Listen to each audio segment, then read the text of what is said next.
네, 대장동 개발 특혜 의혹으로 가장 먼저 기소된 유동규 전 성남도시개발공사 기획본부장의 첫 재판이 이번 주에 열립니다. 법정 공방이 본격적으로 시작되는 가운데 대장동 의혹 수사에는 예상치 못한 변수가 불거졌습니다. 취재기자 연결하겠습니다. 김경수 기자. 네, 사회부입니다. 네, 유동규 전 본부장 배임 혐의로 추가 기소까지 됐는데요. 첫 재판이 이번 주 수요일에 열린다고요? 네, 유 전 본부장의 첫 공판기일이 오는 10일 오전 서울중앙지방법원에서 열립니다. 대장동 특혜 의혹 관련 첫 재판인데요. 공판기일에는 피고인 출석 의무가 있어서 유 전 본부장은 법정에 나와야 합니다. 첫 공판기일에는 보통 공소 사실에 대한 피고인 측의 입장을 확인하고 향후 재판에서의 증거조사 계획을 세우게 되는데요. 혐의를 부인해온 유 전 본부장 측이 어떤 입장을 밝힐지 관심이 쏠립니다.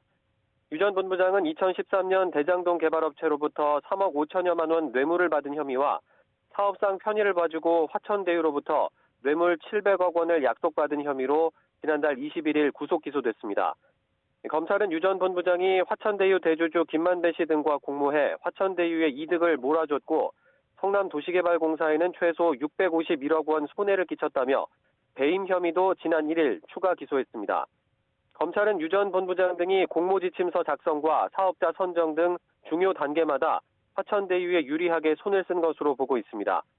법원은 두 차례 나눠 기소된 유 전 본부장 사건들이 서로 관련이 있는 만큼 합쳐서 심리하기로 했습니다. 네, 이번엔 검찰 수사 상황 짚어보죠. 앞서 김만배 씨와 남욱 변호사를 구속했지 않습니까? 그런데 코로나19 상황에 발목이 잡히는 것 같습니다.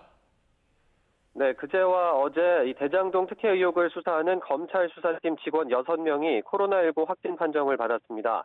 이들은 서울중앙지검 경제범죄형사부 소속인데 이 부서는 대장동 수사팀에서 주요 피의자 소환 조사를 담당해 왔습니다. 검찰은 김만배, 남욱 두 사람을 그제부터 불러 조사할 예정이었지만 수사팀에서 확진자가 나오면서 조사가 연기됐습니다. 지난 4일 구속 이후 김만배, 남욱 두 사람에 대한 조사가 아직 한 번도 진행되지 못한 건데요.